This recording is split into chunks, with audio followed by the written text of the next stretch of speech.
One of the most important thing in the eyes of Hashem is the modesty of the Jewish nation. The Gemara say that Hashem hates zima. Zima means lack of modesty.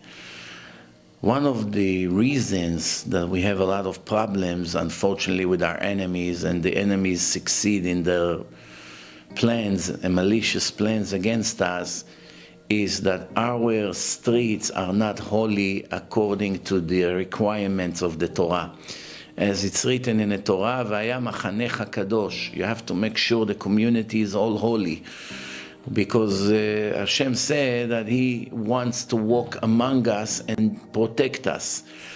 That's what's written in a verse. And if He sees lack of modesty, that means He leaves us alone, and chas v'shalom, bad problems are coming. וראה בך ערוות דבר ושב מאחריך. Once Hashem see the things that's supposed to be covered according to the laws of modesty and they are not covered, obviously the more women are walking the street with no modesty, it makes the situation and the consequences of those actions be there more and more. Unfortunately, many people are not aware of what they do. Maybe they're not doing it intentionally, but when a person walks in the street not modest, it's not just a sinner. It's called chote umachti.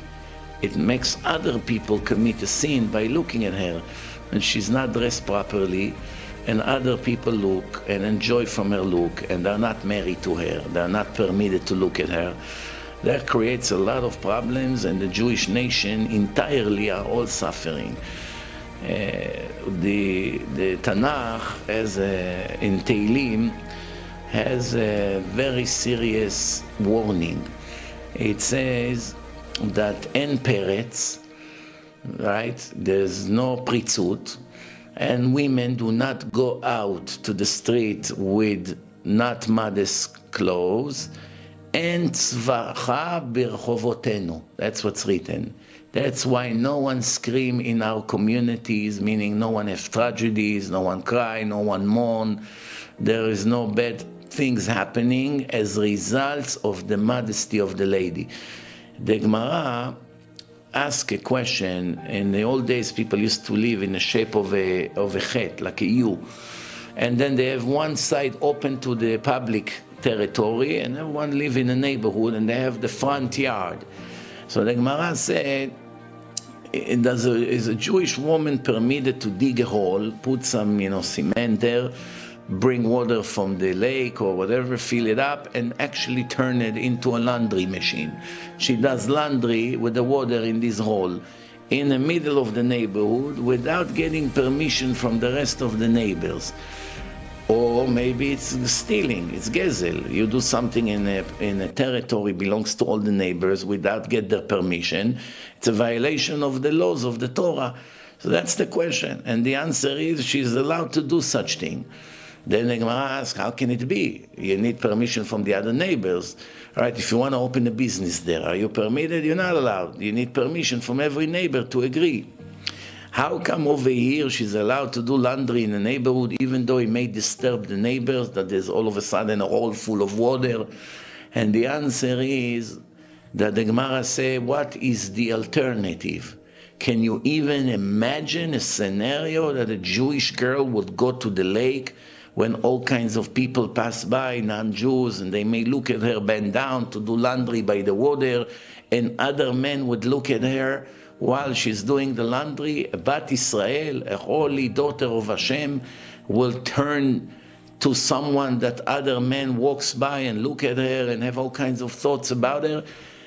Can you even imagine to allow such a thing? And the answer is because it's not even an alternative, it's not possible to even imagine such a thing.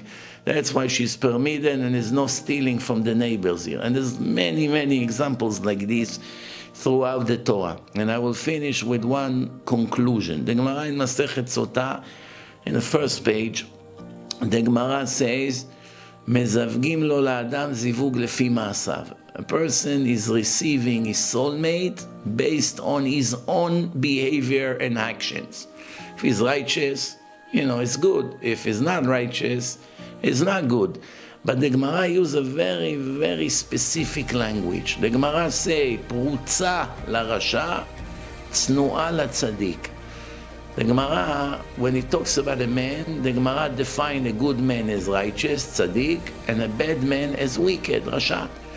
When it comes to the women, there is no righteous and wicked. The Gemara doesn't say tzadeket or reshait. No.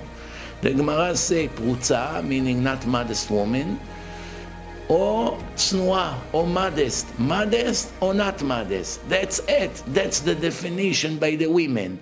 Modest, it's automatically righteous. Not modest is automatically wicked.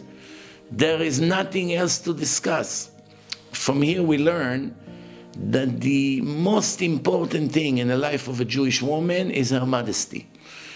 If she is very modest, she's automatically in a very good status in the eyes of Hashem. And if she's not, God forbid, she is very far from Hashem, and she brings a lot of problems to her and to her family and to the rest of the nation.